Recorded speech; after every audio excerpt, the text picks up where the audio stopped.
whole production.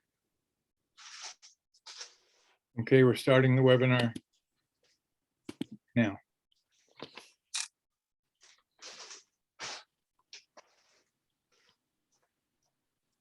Good evening. I'm the Reverend Jane Borum, NOAA's Criminal Justice Task Force co-chair. NOAA stands for Nashville Organized for Action and Hope. The Criminal Justice Task Force mission is to organize and take actions for a more humane, safe, equitable, responsive, and restorative system of justice in Nashville. These activities occur through a lens of addressing systemic racism. On behalf of NOAA, we welcome our General Sessions Court incumbent judge, Diane Turner. We also welcome her challenger candidate for judge in Division 5 by way of Robin Kimbrough Hayes. Additionally, we welcome judge candidates for Division 6 in the persons of Frank Mondelli, Jim Todd, and Paul Walwyn. We also welcome all our voter audience participants. This is a webinar, so you'll see candidates and speakers, not yourselves, audience participants. This evening, our forum will be moderated by the legal redress chair of the Nashville NAACP, attorney Courtney Teasley. Our timekeeper tonight is Erwin Bennick, member of NOAA's Criminal Justice Task Force's Cash Bail Reform Committee. He will let our candidates know when their allotted 2 minutes for answering each question ends. He will verbally announce a 30-second warning and time's up and the candidate's answer. Audience participants may ask questions of our candidates in the chat room. The questions will be screened and read by Courtney Teasley, our moderator. We may not have time for all your questions. Also, by Tennessee law, we are not able to respond to questions regarding judges' past case handlings or appeals. If you have a specific question for a specific candidate around a specific case, we'd suggest you go to that candidate's website. Questions tonight need to be of a general nature so that all candidates can equally address the same questions. I think we probably are ready to roll, and we will go ahead and I'll turn this over to Courtney Teasley, our moderator.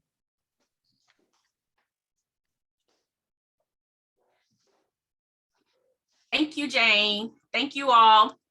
All right, guys, we're about to get started. As Jane said, I am Courtney Teasley, and I am excited to moderate this General Sessions Candidate Forum.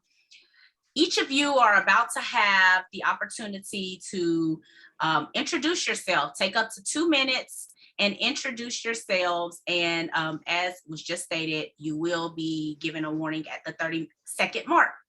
Let's start with Robin Kimbrough Hayes.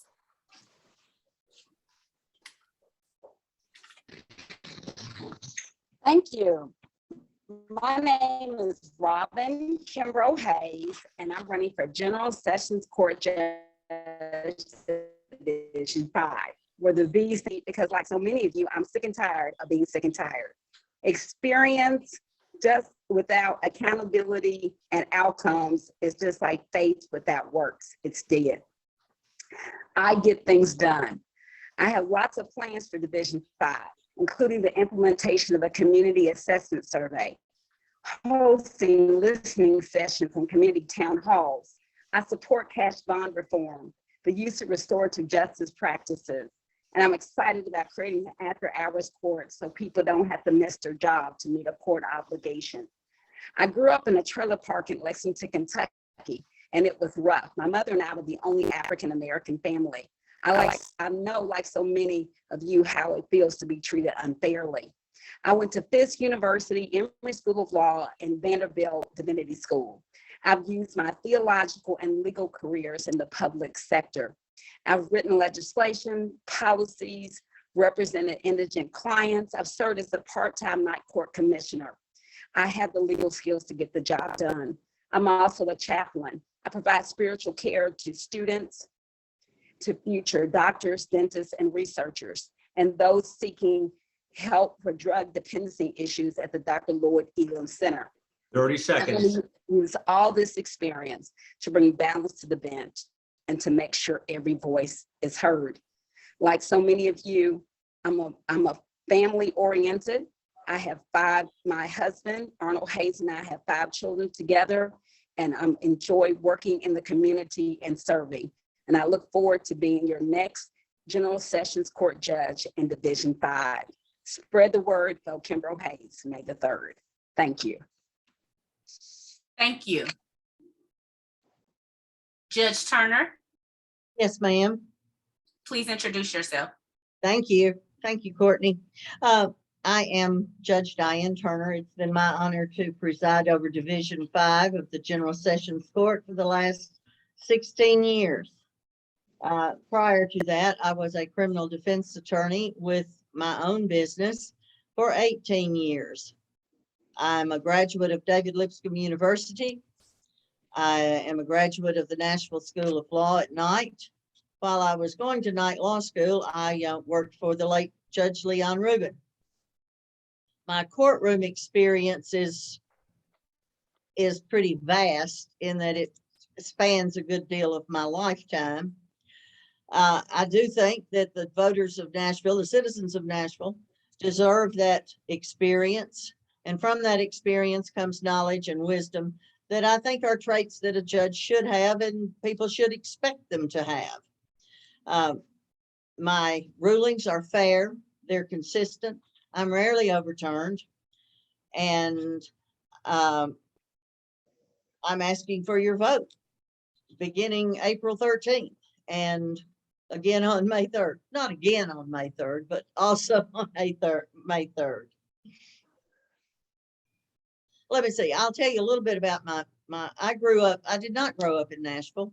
I grew up in rural Middle Tennessee. My family were farmers. I tell you that not for you to draw any conclusions, except that it did give me a strong work ethic. We got up in the morning, we went to the field, we worked till the job was done or till 30 sundown. seconds. And there was no whining, there was no laying out. You worked till you got the job done. I love my job. I think people who love their work do good work. Thank you. Thank you. Mr. Mondelli, please introduce yourself. All right. Thank you, Courtney. My name is Frank Mondelli Jr. I'm running for General Sessions Judge Division 6 here in Davidson County. I'm running to build a courtroom for all of Nashville, one that serves and accommodates the people and isn't there just to incarcerate the people of Nashville. I've represented indigent criminal defendants my entire career. I've been inside my clients' homes. I've spoken to their families. I understand that there is a distrust of the system and that there are people who fear coming to court. I also understand that that is a result of a system that has failed countless members of this community. And I promise to bring that perspective to the bench and to keep it with me if I'm elected. As I said, I'm trying to build a courtroom for all of Nashville, and that starts with equal access to justice.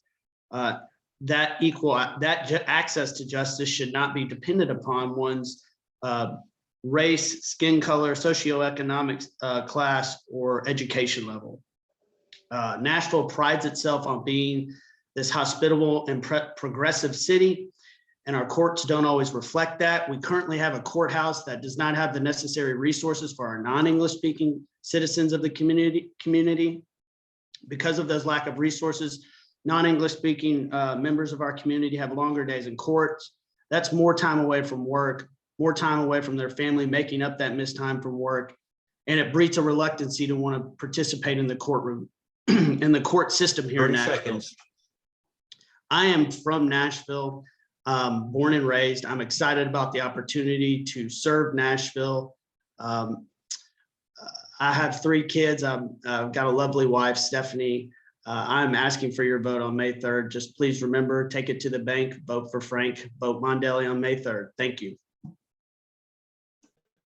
Thank you. Next, we'll hear from Mr. Todd. Please introduce yourself. Thank you, Courtney, and thank you for having this forum. They're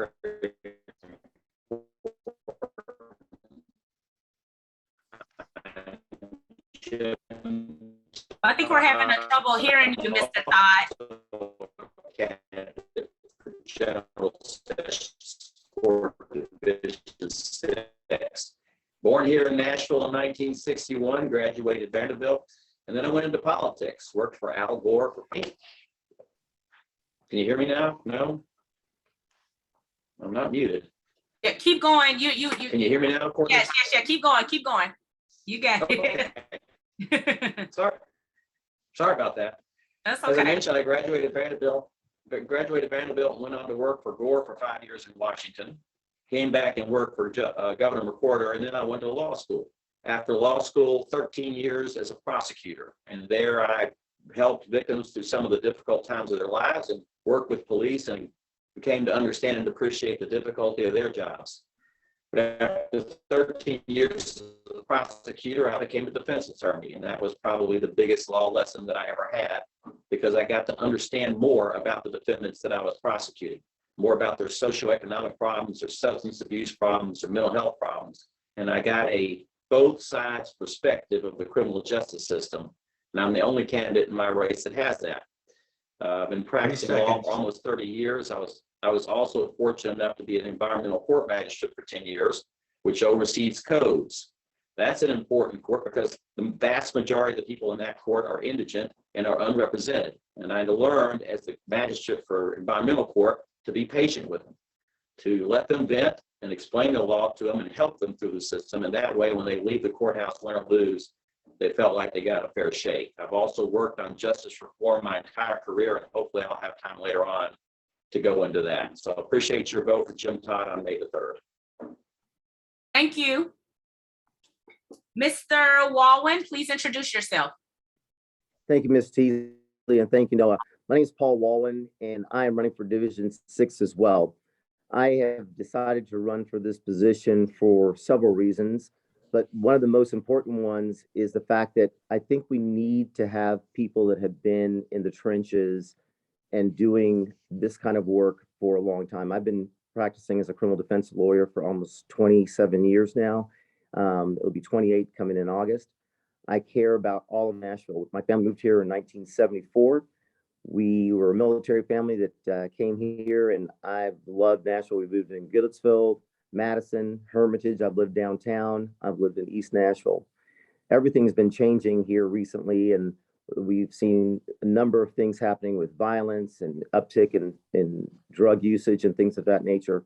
But I think one of the most important thing is to have someone that's litigated over 10,000 cases in General Sessions Court, someone that's been special judge for all 11 divisions in General Sessions Court, and someone that has seen all kinds of different cases, civil, tickets, criminal, you name it, I've done it. And I really, really try hard for my clients, and I really try to get my hands dirty and understand what's going on with them and try to make sure that we can have systems and dispositions for people that also make sure that we have the proper information given to them when they're making decisions that change their lives.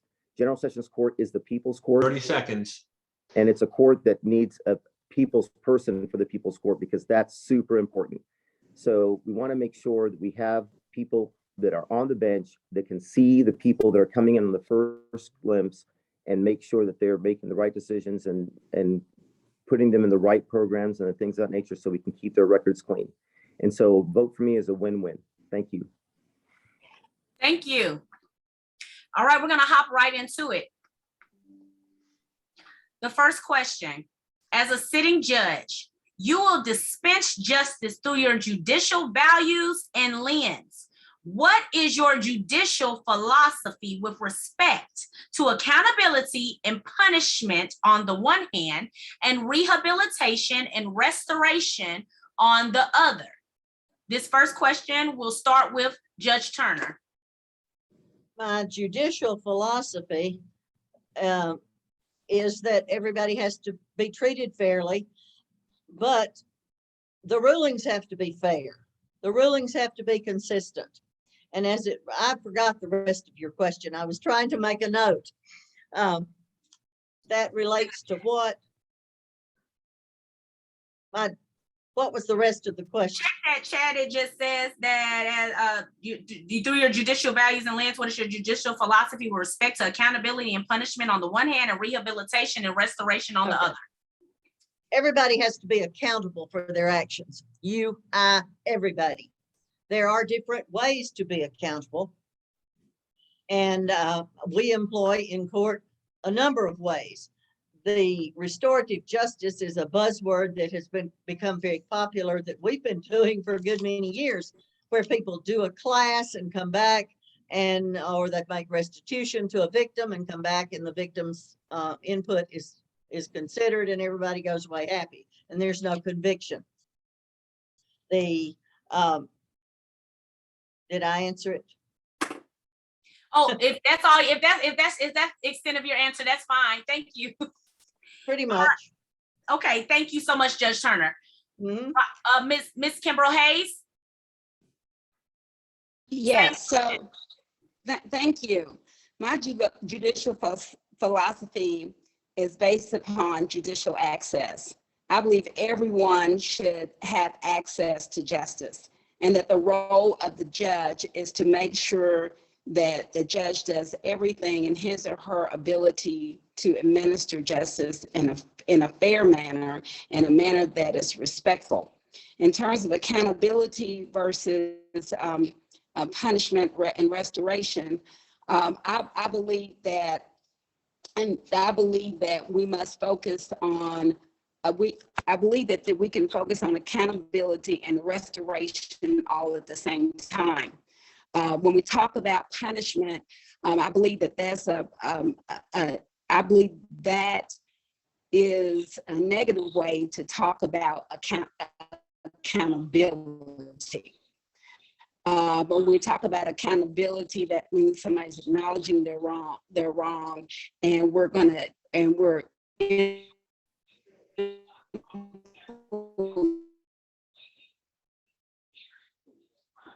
implementing things so this person I support restorative justice practices. They continue to be restored, and the person who's been accused of doing the wrong to be restored.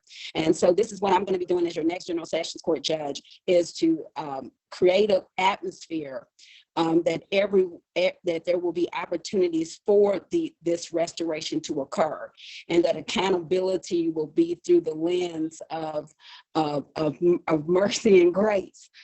Because I think all of us recognize that 30 the seconds. people that come through the court have come from situations that involve trauma, that involve mental health issues, that involve things that may be out of the person's control. So I believe that we need to have more conversations and dialogue and more activity to eliminate systemic practices that lead people in the court in the first place. And this is why my mantra for this race has been passion for justice. Thank you. Mr. Todd, same question. Great question, and thank you. You know, one of my best friends was a detective named Larry Flair. And when he became a detective, he told me that his sergeant took him down to the jail and put him in a cell and left him there for 6 hours. Came back and got him and said, "How did you like that?" And Detective Flair said, "I didn't like it at all." And the sergeant said, "Well, you better make sure you're right when you put somebody in there." And so my philosophy is that one of the most fundamental rights that we have is liberty. It's in the first line of the Constitution, Declaration of Independence. And so you shouldn't lock somebody up if you can pinpoint what the problem is that caused the crime to begin with. Somebody asked me this question earlier today, and I'll give you an example of a robbery, maybe a purse snatching, something like that. Sort of a violent offense. But did the person commit the robbery, do the purse snatching because they had a drug addiction problem, because they had a mental health problem? If you can pinpoint why they did it and you can try to address why they did it, then you should do that before you incarcerate them. You have to know the arrows in your quiver. If you're a judge, you have to know what programs are available through the sheriff's office and through the community, through the churches, because they're just literally hundreds of programs that you can send people to. You have to know which ones work and which ones don't. And that's the hard part about being a judge. 30 seconds. The hard part about being a judge is taking the risk, balancing community safety, and trying to rehabilitate someone so that they go forward and don't commit crimes in the future. Always keeping in mind the Victims' Rights Amendment and that the victim has a say as well. So my philosophy is incarcerate as a last resort and try to pinpoint the problem that's causing the crime and see if you can address it. Thank you. Thank you, Mr. Todd. Mr. Walwyn, same question. Thank you. I think my judicial philosophy is that having a court, when you come into court, you need to feel comfortable and you need to feel like you can tell the truth. And it doesn't matter what party you are, whether you're a victim, witness, defense, the police officers. I think having a court that's open to people and where they feel like they are being listened to and not just heard is important as we come into court in the courtrooms. So as far as the accountability versus punishment, obviously you need to bring up and make sure that everybody understands what's happening. We need to slow things down. We need to make sure people understand why it is they're charged with what they're charged with, what their options are, whether they have representation or not, whether they need to get representation. All these rights need to be gone over with them. And as far as punishment is concerned, punishment means a lot of things to a lot of different people. But the thing is, we want to make sure that the actions that we're doing to make someone turn around is the proper mechanism to make that happen instead of causing them to continue the same things. As far as rehabilitation and restoration versus incarceration, the thing is, we always need to use the least restrictive means necessary to keep people on their jobs, keep people with their families, keep people in programs where they can kind of rehabilitate themselves and get them back to where they need to be citizens. 30 seconds. So the thing is, we have to be really careful on how we do things. And of course, because I've already said this is the people's court, and most people come through this, we need to slow things down, pay attention, make sure that all of us are working together, unified, to get these people back into normal society. Thank you. Thank you, Mr. Walwyn. Now to all the candidates, we are about to end. Oh, and I'm so sorry, Mr. Mondelli. How did I almost leave you? I apologize. Mr. That's all Mondelli, right. round That's us okay, down. Courtney. I'm sorry, I forgot y'all had 3. You're fine. I will begin with, I can't remember which panelist said this, but I agree that if a case comes to a sentence, then that sentence should reflect accountability. But I don't believe, I think one thing we have to do that's important is realize that this is not a cookie cutter approach. We've done that in the past. We still somewhat are doing it, and it's not working. No individual is the same. No case is identical to another case. I think the idea of restorative justice is gathering each case's unique circumstances and tailoring a sentence to all of the parties involved, and that includes the defendant, the victim, as well as society. Whether it's mental health issues, substance abuse, anger issues, or even maintaining employment, find out what the issues are that are causing these crimes to occur and address them. That's what I believe restorative justice is.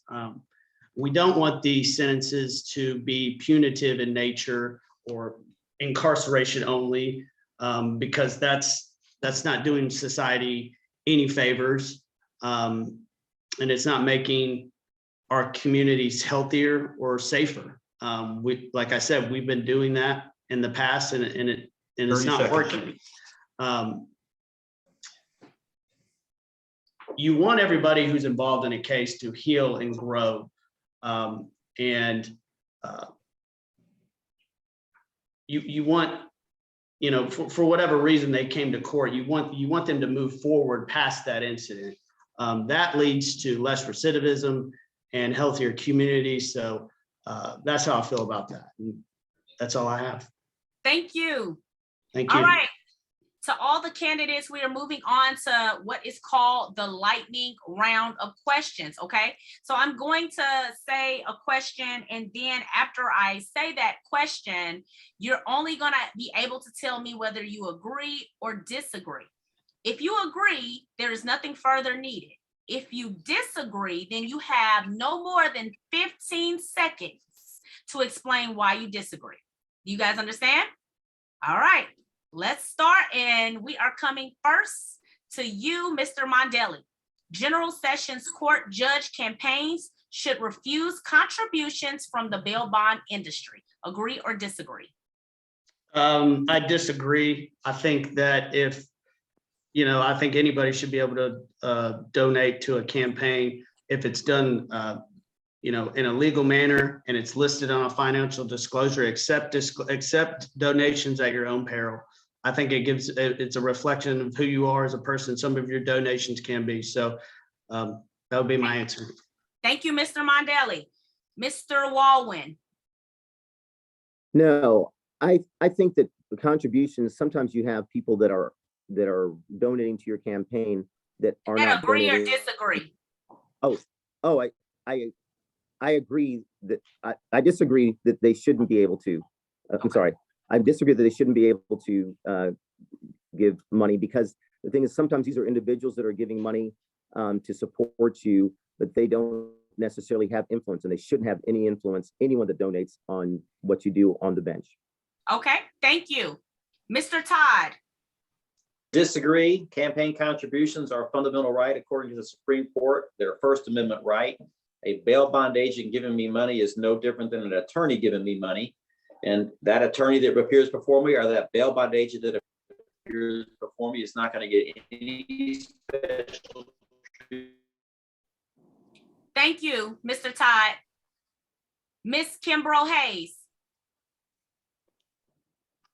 I disagree, because funding to candidates reflects who they are, and my donors reflect who I am as a candidate, grassroots.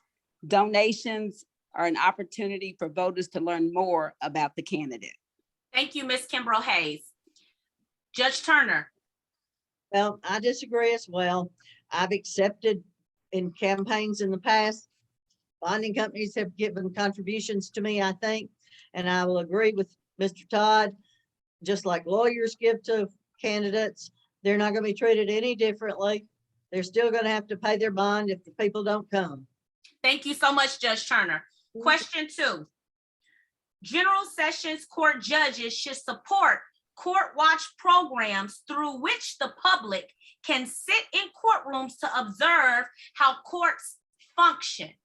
Mr. Todd, do you agree or disagree? Agree. Transparency. Thank you. Mr. Mondelli, agree or disagree? Agree. Knowledge is power. You guys breaking rules. Oh, y'all. All right. Mr. Walwyn. Wholeheartedly agree. All right. Judge Turner. I agree. Miss Kimbrough Hayes. I agree. Great. Thank you all. Number 3, General Sessions Court judges should ensure that appointed counsel have the time, competence, and resources necessary to provide unbiased and zealous representation and monitor communications with the defendant when they are representing them. Starting with Mr. Walwyn. Agree or 100%. disagree? 100% agree. Perfect. All right, Mr. Todd. Same. Mr. Mondelli. I agree. Miss Kimbrough Hayes. I agree. Judge Turner. I likewise agree. Thank you. Number 4, General Sessions Court judges should waive fines and court costs when an indigent convicted person is seeking restoration of their voting rights. Miss Kimbrough Hayes. Yes, absolutely. And I've done this work with Free Hearts. All right, Judge Turner. Yes, if someone's indigent, they should have their costs waived. Agreed. All right. Mr. Mondelli. I agree. Perfect. Mr. Walwyn. I agree. Mr. Todd. I'm going to say I disagree only because the law doesn't allow certain fines to be waived. If the law allows the fine to be waived, yes. Court costs always. Fines, it depends on the statute. Thank you. Number 5. We believe that 8 years is too long a term without periodic public engagement. Will you agree to participate in an annual meeting with NOAA and its community partners to review issues related to criminal justice and discuss the progress you have made to address your campaign concerns and promises? Judge Turner. Yes. Robin, Ms. Kimbrough Hayes, Absolutely. Mr. Walwyn, I agree, it's important. Mr. Mondelli, Yes, I would agree to do that. Mr. Todd. Yes, but can we do it in person? I hate Zoom. Okay, I think we all feel that way. Now, moving on, we're going back to our regular questions, okay? Guys, survive the lightning round, very easy, right? There is a public perception that the current bail system in pretrial detention is unfair and primarily burdens people in financial need and people of color and is often excessive. Do you agree with this assessment? If so, what, if anything, can you as a general sessions court judge do about it? What is your position on bail reform? What factors should judges take into account when they're making decisions about a defendant's pretrial status? Mr. Mondelli, you're up first. I would definitely agree with the fact, with the statement that it burdens the poor and the minority communities. All you've got to do is come to a discussion docket and take a look in the holding cell, and you'll see that it's full of brown and black men and women. So I 100% agree with that. I would state that until we remove the socioeconomic factors from pretrial detention release, we truly don't have equal access to justice.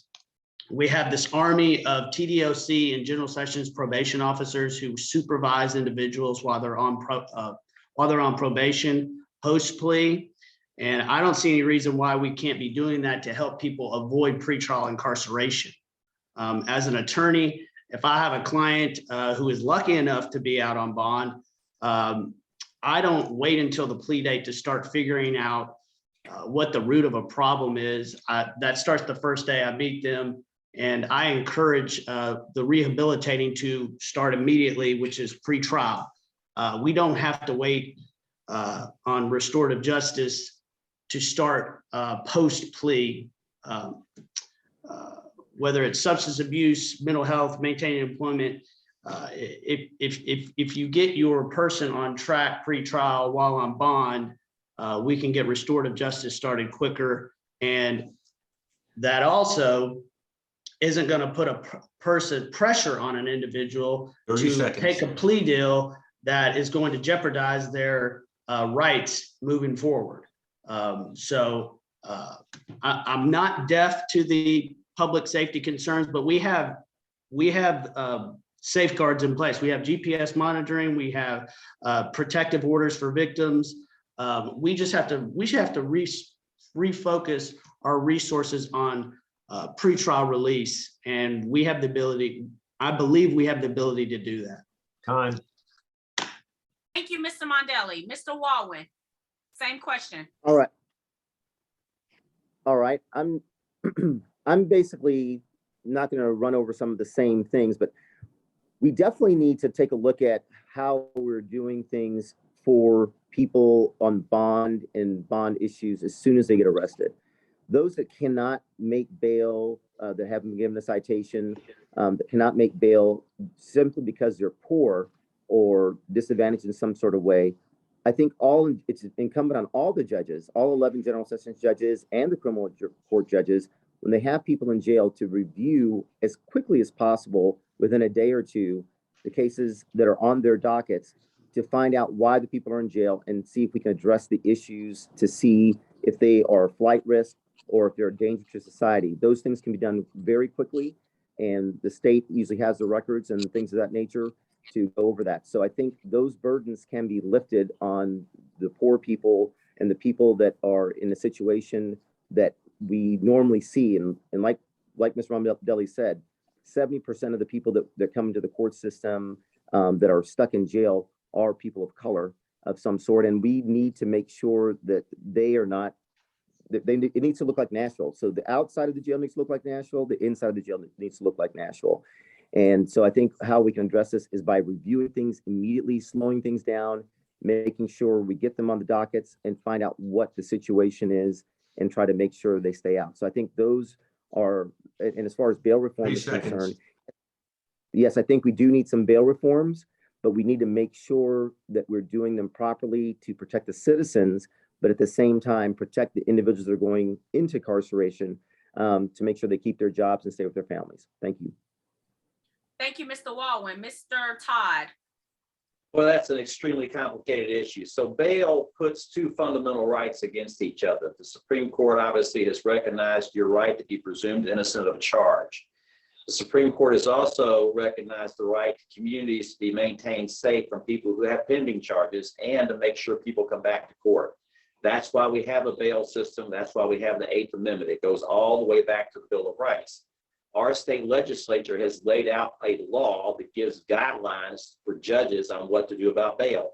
The type of crime you're charged with, whether it's a violent crime or a property crime, your record, your contacts to the community, your family contacts. That's what you look at to determine whether or not a person should have to post a bail. If they do have to post a bail, then and only then do you look to see how much money they have. Theoretically, two people with the exact same crime and the exact same background, one would have a lower bail if they make less money than the person with a higher bail.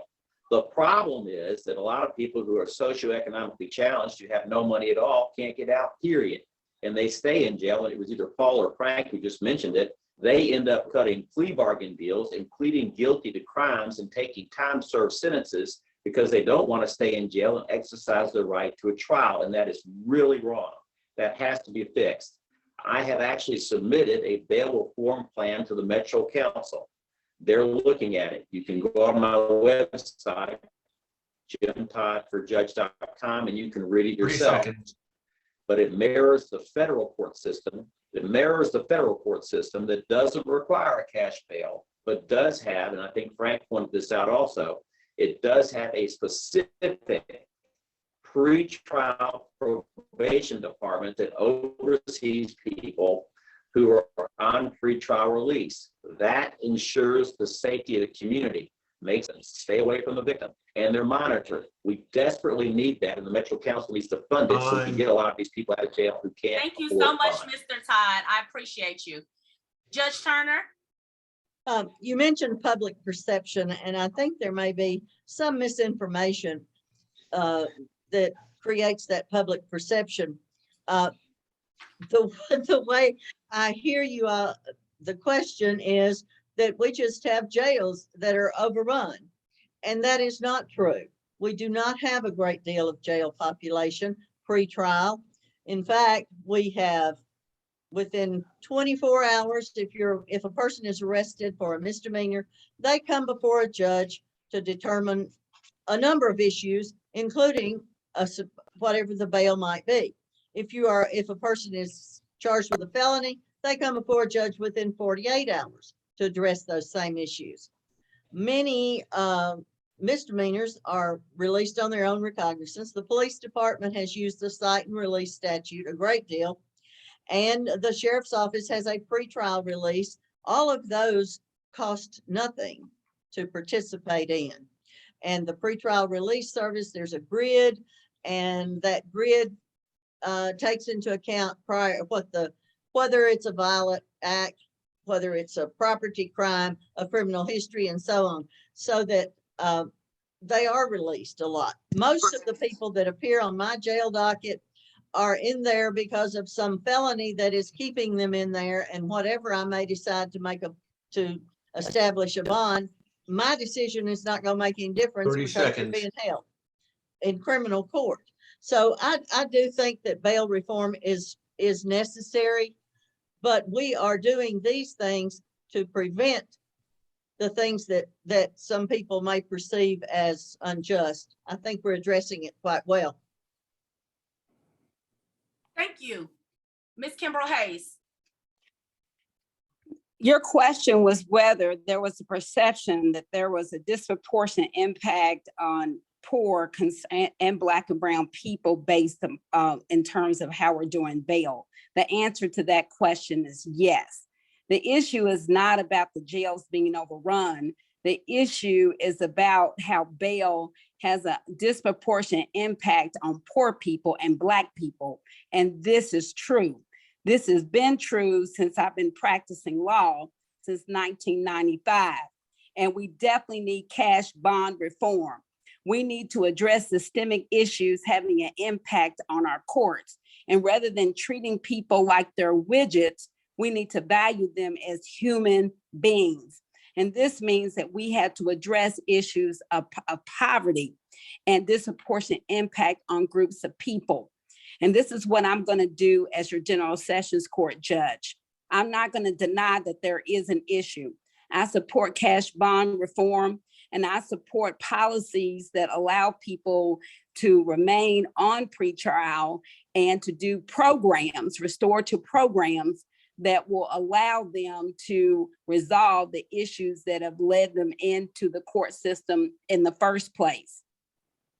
I will use the factors that the statute sets forth, and I will also evaluate these through the lens of 30 seconds.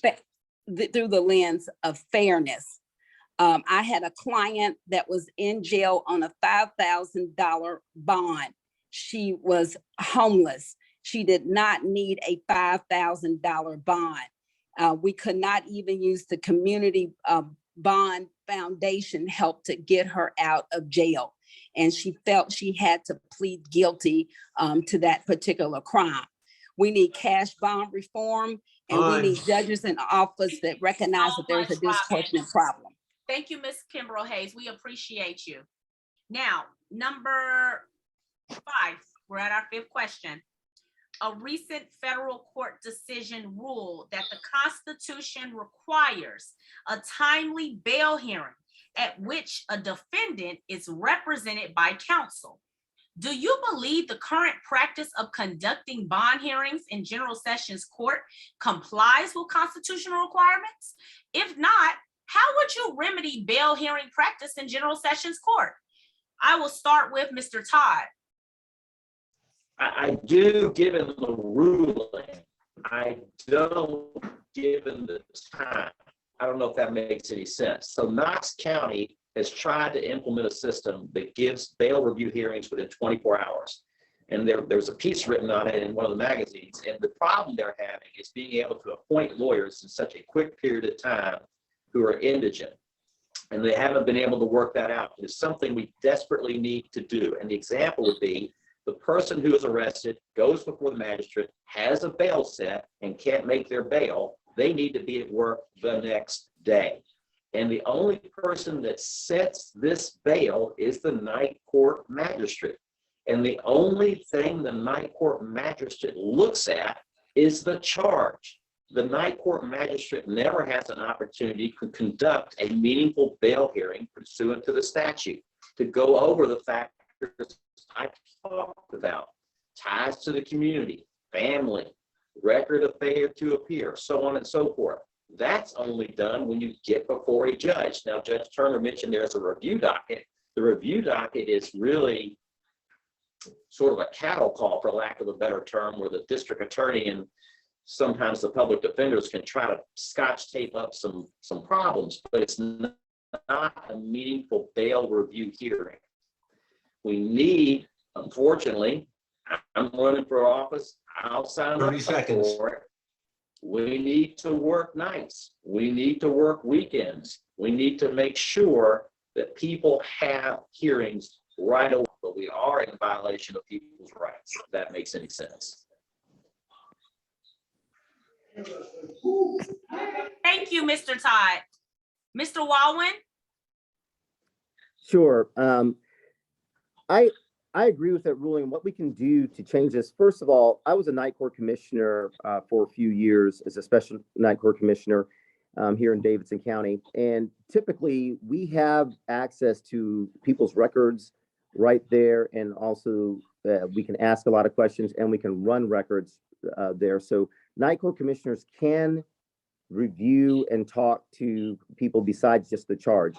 The only problem there, as Mr. Todd pointed out, is there's not going to be attorneys there. That can easily be remedied. We have a great public defender's office here in Nashville. I know they overwork themselves already, but we also could have people that are appointed to take shifts and do that. I also think that the judges can take turns. I like to work. I work all the time. Judges can also take turns. We have 11 general sessions judges. We can take rotations on the weekends and things of that nature to review these bonds, or review them first thing in the morning, or we can review them in the afternoons as they're going by. We can do it 2 or 3 times a day and share the burden. I think all of us working together, we can remedy some of these problems and make sure that this is not an issue. And I think we have attorneys, and there's a lot more attorneys coming out of all these law schools right now that can be trained, and we can address and make sure people have representation and get people appointed that are indigent, so we can get them back to work if that's what it needs. If they don't deserve to be in jail on a high bond, or if we think we can get them released in the community. 30 seconds. So I think that these things can easily be addressed. I want to address them. I'm willing to address them. I'm willing to work. I'm willing to work as hard as anybody else. Thank you.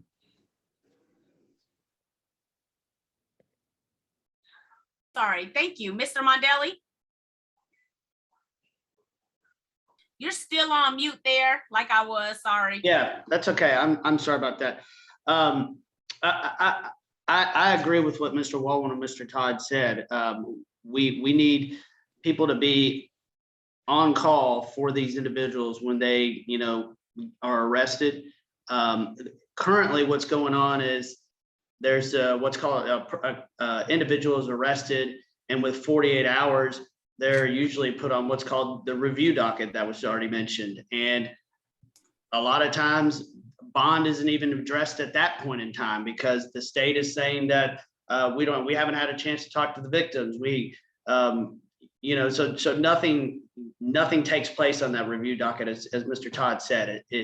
And a lot of times defendants aren't even spoken to and told what's going on with their case at that juncture, and their case is continued to the following week. And this is a point in time when people need to be out and get back to work so they can support their families. So I think what the answer to your question has been pinpointed. We need to have people on guard who want to work, especially attorneys who can represent these individuals at these bond review hearings. And it doesn't necessarily have to be where that person is appointed to the case and has to follow it all the way through the judicial system. Just be there for the individual at the bond hearing so that they can get a fair bond hearing sooner than what they're getting right now, which is sometimes 10 to 12 days after they're arrested. And obviously this is falling on the indigent community. But that's my problem with where we're at with the bond. Thank you. Thank you so much, Mr. Mondelli. Ms. Kimbrough Hayes. I agree with everything that has just been set forth by my candidate colleagues. I've been on the docket, and there's so much that can be done even upon arrest when we're talking about bond. This is why I'm proposing to create a true after-hours court where we can address these issues, so we can get people back to work and people don't have to miss work to meet a court obligation. I think there are so many appearance opportunities on the docket that we could use to resolve bond, get people out, and even totally resolve their cases. I'm prepared to work to do it. I'm prepared to work on every day. I'm prepared to work late. I'm prepared to do whatever it takes to do my part in putting an end to mass incarceration, because that's exactly what we're talking about here. What's wrong with the court is we've been doing the same thing over and over again, and it's time for us to have change. I believe we need quicker bond hearings. I think we can do it upon arrest. And I believe that we can do it in at night, and we can do it within 24 hours if we just get judges in these seats that really want to come up with innovative plans to reduce mass incarceration and to help the most vulnerable to get back to their lives. 30 seconds. They shouldn't be punished over and over again just because they're poor and just because salaried employees are not ready to address their situations. Thank you. Finally, Judge Turner. Thank you. Well, I'm going to go back to the 24 hours on misdemeanors and the 48 hours on felonies. Lawyers are appointed out on that review for that review docket. People have lawyers there. It's either a public defender or it may be a private lawyer who has agreed to take appointments. We are there to hear review of bail within 24 hours or 48 hours if it's a felony. I'm rarely asked to address bail, but when I am, I do. The state has the NCIC report. I'm going to want to see an NCIC report before I just make a decision about bond, because I don't know what somebody has charged in Alabama and Georgia and Kentucky. So I am going to want an NCIC report, but they can get that within the 24 hours or the 48 hours. Now, there's been some talk about Saturdays and nights and so forth. There's a lot more to that than just the willingness to do it. You have to have the sheriff's deputy. You have to have the sheriff on board. If you're going to have a criminal matter, you've got to have a criminal court clerk. If it's a civil matter, of course, we're talking about bond and so forth, but after hours, there are a lot more stakeholders in that have to be on board to do that.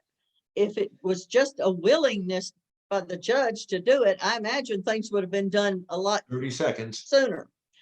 But I think we are addressing it. Can we do it better? Maybe so, but 24 hours is pretty quick, and 48 hours. Thank you. Now, we'll go to some audience questions. One audience question here is, would covering these issues at night require additional funds? If so, will those additional costs be covered by the city? Ms. Kimbrough Hayes. Great. So one of my ideas is to initiate an after-hours court, so people won't have to miss their $9 an hour job to make a court obligation. And you've heard other persons talk about doing court on off hours and addressing these bond issues. Yes, it is going to cost money. It is going to involve stakeholders. And I believe that just like other court programs that have been initiated, they can be funded through the council and through grant opportunities. I'm going to be working on these issues. And I know Judge Turner said that there's a lot involved. And if it's a lot involved, yes. And to get things done, we've got to start an idea, and we've got to start working to get it done. Instead of saying that we can't get it done, let's find ways to get things done. Instead of seeing the glass half full, half empty, let's see it half full. So yes, I'm going to be doing a community assessment survey and planning and working with the community on developing this after-hour court and funding it and getting the stakeholders involved. I spoke to, and I think I'm almost on time. I was doing call time and spoke to a person who does defense work. And they said, yes, I could see some logistical things that need to be worked out, but I'm so happy that you even thought about it and had the idea. I'm the judge who has you on her mind when I'm thinking about court. 30 seconds. When I'm thinking about court. What inspired me to do this is that one of my clients' case was reset 3 times. He missed work 3 separate days to meet a court obligation that never was had. He eventually got his charges dismissed. My client is the dad. He supports his family, while other people in the system were salaried and didn't miss a beat on their check, but my client did. We need to make justice for all, truly justice for all. Thank you, Ms. Kimbrough Hayes. The other candidate that spoke about night court, that I believe this comment in the question in the audience in the chat is aimed at is going to be Mr. Todd. Well, look, the quick answer is yes, it'll cost money, but the fiscal note will be offset by the amount of money saved because the jail bed is empty.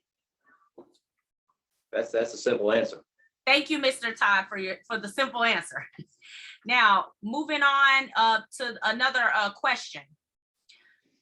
In recent years, many of us have become more aware that implicit or unconscious bias can lead to discriminatory behavior, and that implicit or unconscious bias leads to discriminatory practices and outcomes in the courtroom.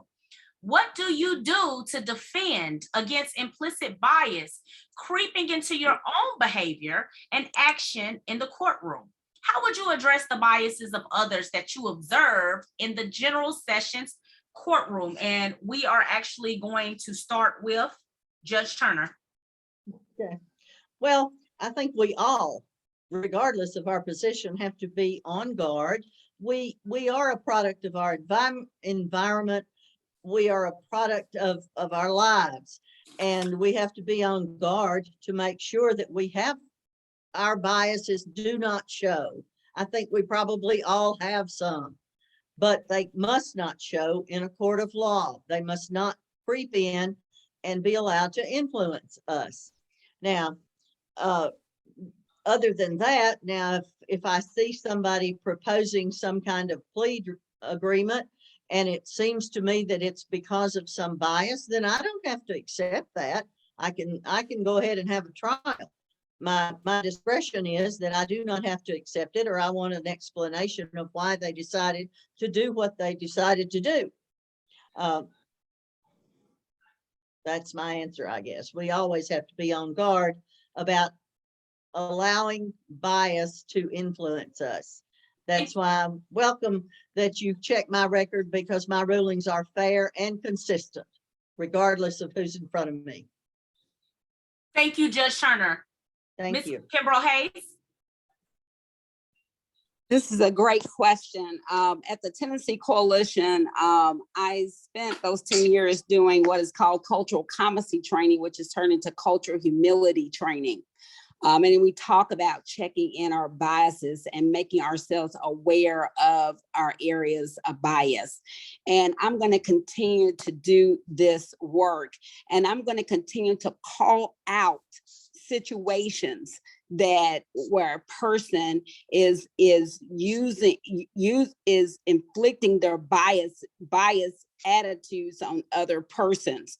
I'm going to call it out, because if you don't call it out, you become complicit in the oppression and the biases that are being communicated. So I'm going to do my part in making sure that people have training and have honest conversations about bias. And I am not going to tolerate anybody being mistreated because someone has presupposition and stereotypical beliefs about another person. This is something that I've had to deal with as somebody growing up in a trailer park, as being African-American and female, being poor.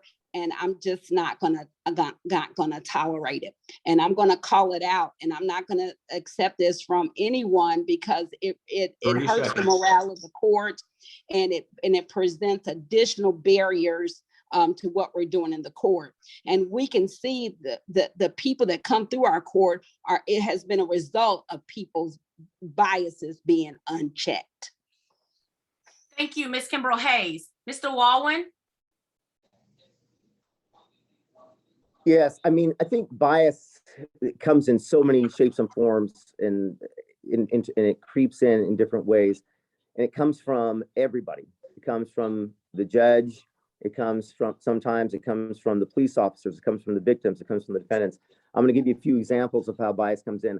I've been identified in 3 separate trials as the person that committed the crime and when I was representing one of my clients. In one of the cases, the victim bet her life on it when she was trying to be corrected. So there's obviously bias that come in whether it be cross-cultural or cross-racial bias, things of that nature. Also, I've been in a case recently where the alleged victim called my client a thing instead of a person, and I had to correct her several times, and she said that over and over again. Officers making certain statements about arrestees or defendants saying X, Y, and Z happened or whatever, and it's like just boilerplate language and things that they just say. All those things need to be looked at. And I think that's where having multiple cases, thousands and thousands and thousands of cases, and seeing things, you start being able to recognize those type of biases, and you start trying to make sure and see as you're looking at the people that are testifying in your courtroom and people that are coming before you, you try to make sure that you're on guard for that too. But the judge has to be on guard for that as well, because since you see some of the same cases over and over and over and over and over again, you start putting everybody. 30 seconds.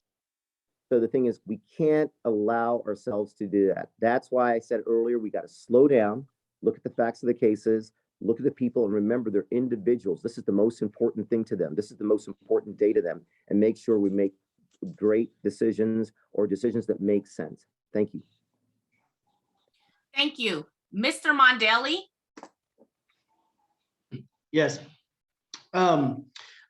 First of all, there's no place in the courtroom for bias. I think you start with this court staff. You make sure that the staff is made up of individuals who are empathetic towards all populations of our community, whether that's race or the type of case that comes before, the type of defendant that the crime that the defendant committed.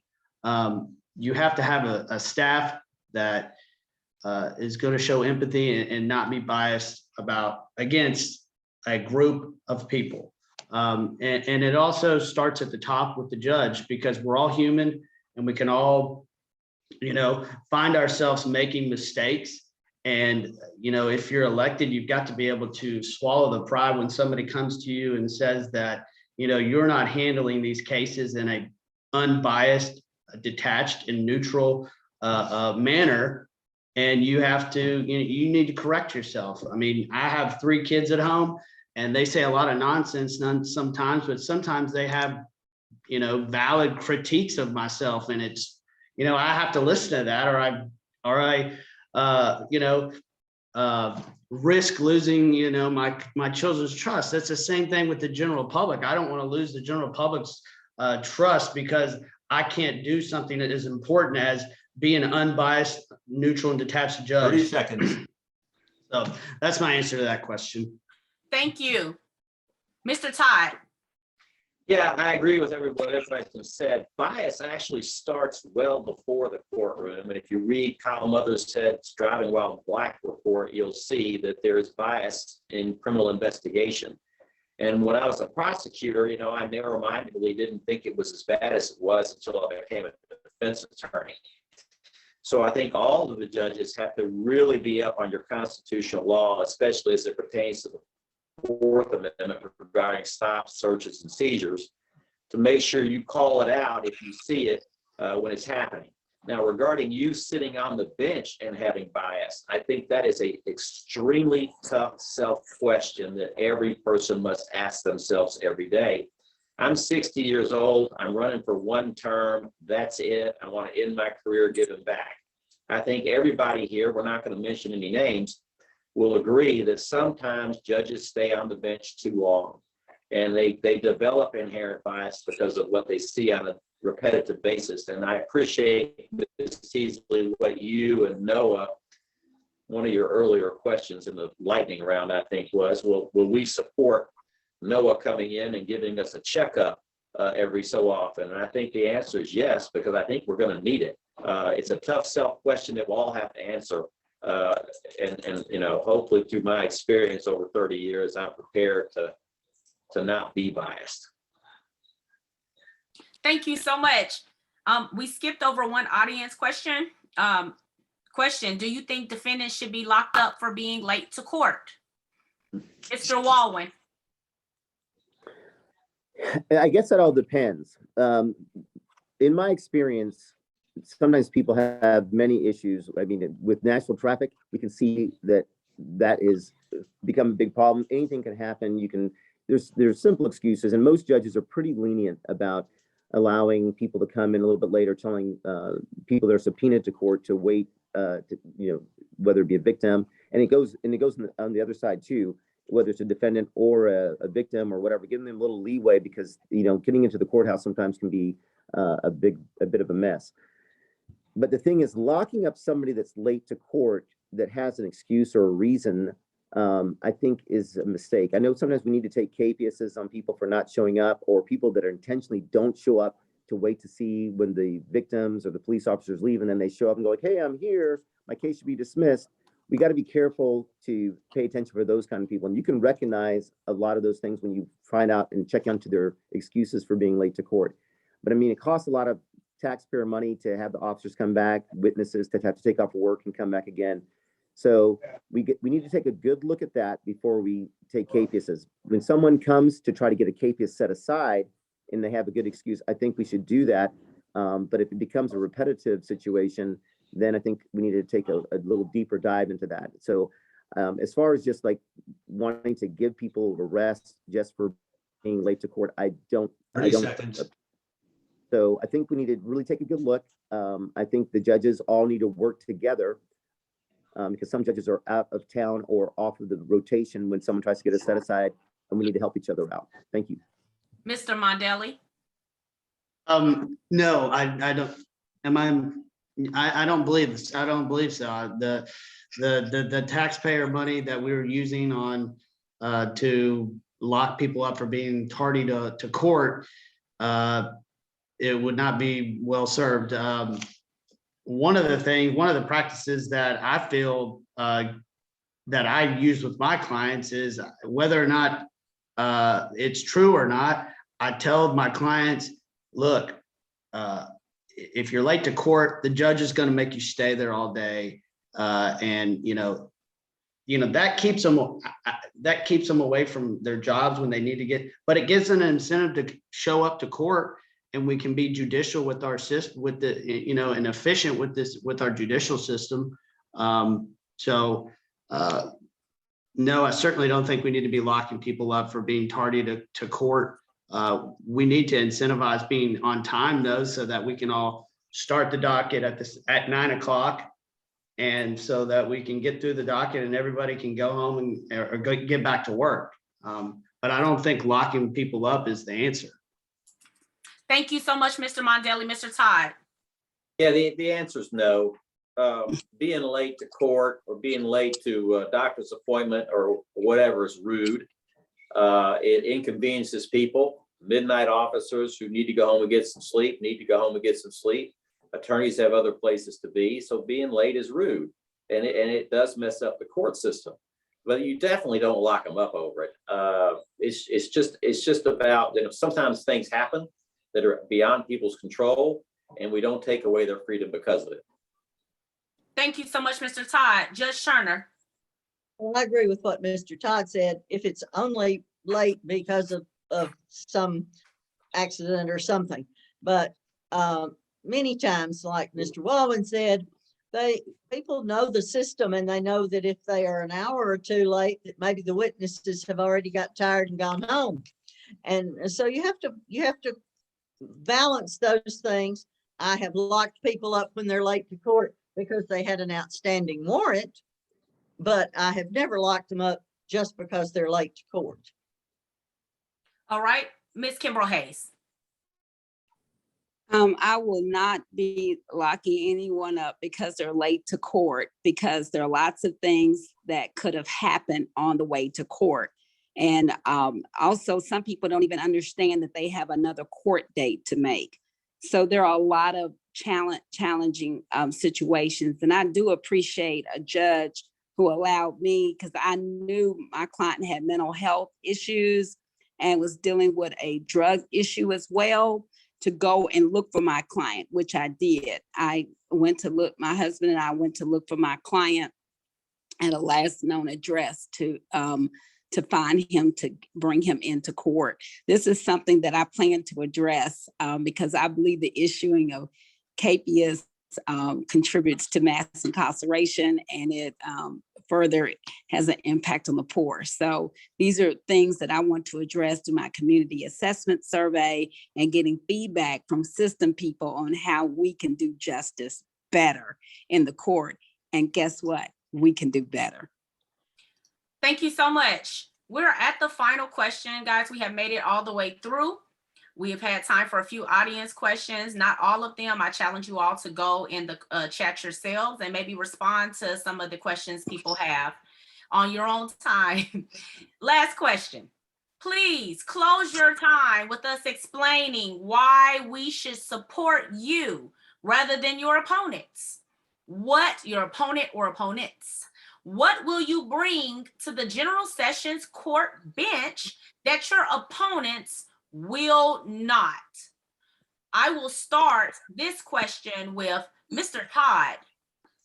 Thank you for having this. No disrespect to my opponents who are great lawyers, great people. Experience and perspective. I have the most experience of my candidates. I'm the only one with the perspective of working on both sides, 13 years as a prosecutor, 16 years as a defense attorney. I'm the only one that served on the bench. I served on the bench for 10 years in environmental court. I'm also the only one in my race that's actually actively worked on justice reform before. I was on the Juvenile Justice Reform Commission in the 90s because when I was a prosecutor, I saw that we were sending a lot of juveniles to the Department of Corrections. We rewrote the entire juvenile code in an effort to try to stop that. Unfortunately, the Sundquist administration didn't do anything with it. 10 years ago, I wrote a piece attacking the Drug-Free School Zone Act, and because it disproportionately prosecutes minorities in inner cities. And fortunately, the same legislature has done some things to help alleviate the pain of that act. And you can go on my website at jimtoddforjudge.com and see pieces about those reform movements that I did 10 and 20 years ago. And again, I'm the only candidate that submitted the bail reform package to the council. I've also spent a lot of my career trying to advance women. I got a 17-year-old daughter, and I want her to have every opportunity that I have.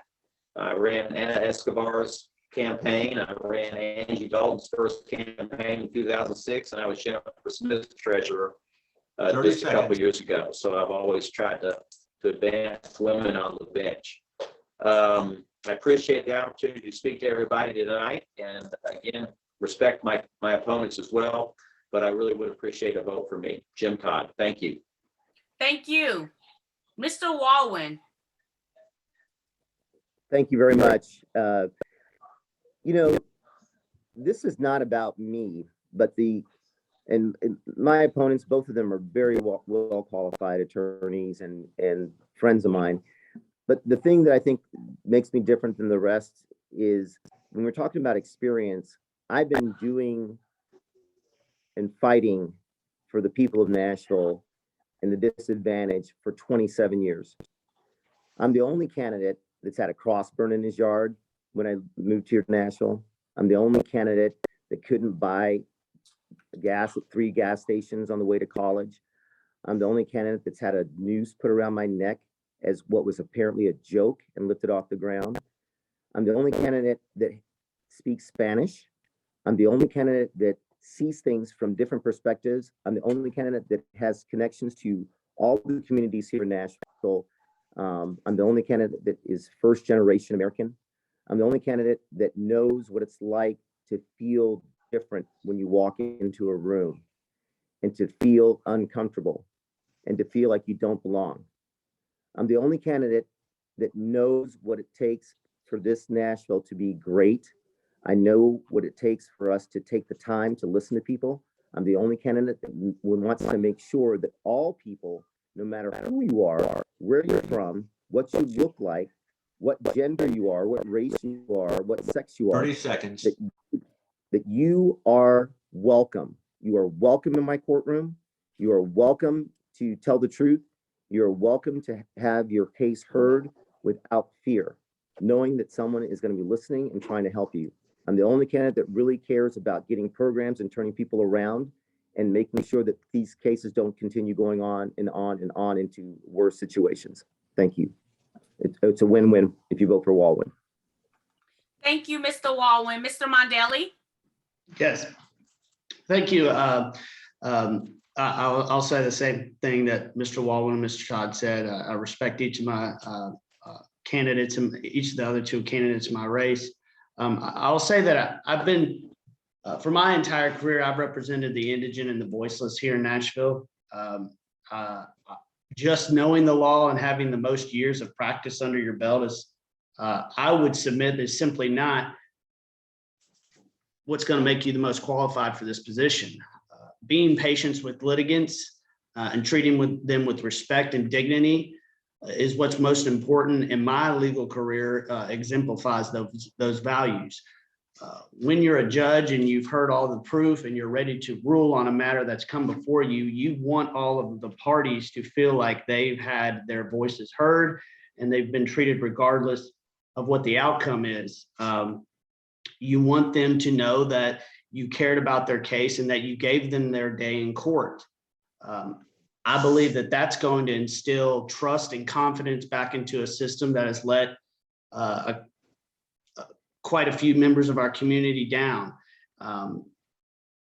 So, you know, that's what I'm bringing. That's what I'm trying to bring to the bench. These last several months have been very, very informative and learning experience for me, and I've truly listened to what people have said. I know people want judges to stay engaged with the community, and I'm looking forward to doing that if I'm elected. Making a judge an approachable person when he is out in the public is something that is one of the changes that I plan on making if I am elected. As I said in the beginning of this, I was born and raised in Nashville. I'm excited about the opportunity to serve Nashville, serve the city that raised me. I've seen, you know, I saw. Thank you so much, Mr. Mondelli. Thank Judge you. Turner. Thank you. Judge Turner. Thank you. Let me say too, I respect all the candidates. It takes a lot to be a candidate. It really does, and we have good candidates. What makes me different is experience in the courtroom from both sides, from being an attorney and being on the bench. That being on the bench is absolutely different than being an attorney. And it's a transition and a different role altogether. There is a component of education in the General Sessions Court, and my undergraduate degree was in education, but there is a component of education because many people are pro se, especially in the civil dockets. Most of the time in the criminal dockets, they have representation, but in the civil dockets. So you have to educate the people as to what is happening to them, what they are required to do and prove, and so on. I've been doing that a long time. I'm capable of doing that. I am asking you to re-elect me, Diane Turner, Division 5, May 3rd, Democrat primary. Thank you. Thank you, Judge Turner. Ms. Kimbrough Hayes. Thank you. And I really respect Judge Turner's work in General Sessions Court. I think she says she's been doing it for 34 years. I'm running for this seat because it's time for change. I'm running for this seat because, like so many of you, I'm sick and tired of being sick and tired. And what I bring to this seat, different from my opponent, is number one, you're going to know who's in Division 5. When someone asks you who's the judge in Division 5, if I'm elected, you're going to know it's Robin Kimbrough Hayes. I'm going to be committed and staying connected with the community during this 8-year term. I'm going to be conducting listening sessions and community town halls, and I'm excited about implementing my community assessment survey. I will be doing ongoing surveys with the system people down in General Sessions Court, especially the attorneys, because this increases the morale of those working in the General Sessions Court, which helps the administration of justice. But the other thing that differentiates me is that I have innovative ideas. I am excited about doing things differently and exploring new ways of addressing issues of judicial economy and judicial access. My staff will be diverse. you will see a diverse staff when I become your General Sessions Court judge. 30 And seconds. you will see someone that is community driven and community oriented. I not only bring my skills as an attorney, but I bring deep compassion as a chaplain. Many of you all know me in the community, and I'm going to stay engaged. And you all know that I give 110% to whatever I do. And I'm fully committed to serve you. This is why my mantra is passion for justice. Spread the word. Vote Kimbrough Hayes May the 3rd. Thank you so much, Ms. Kimbrough Hayes. We appreciate you all for being here. I am going to turn it back over to the closer, Ms. Jane Borum. Thank you, Courtney. And we want to thank all of our candidate and incumbent participants. We especially thank you, Courtney, also for being our moderator. And we especially thank all of our audience, viewers, the voters. You are probably the most important people that are here tonight. So our next candidate event is Thursday, April 7th at 7 p.m. This will include candidates for General Sessions Divisions 2 and 7. Please refer to Noah's original flyer with all the candidates and judicial districts for specific names of incumbent judges and their opponents. You can find the flyer on Noah's website and or the Facebook page. Tonight's forum has been recorded, so you can also find that on Noah's Facebook page.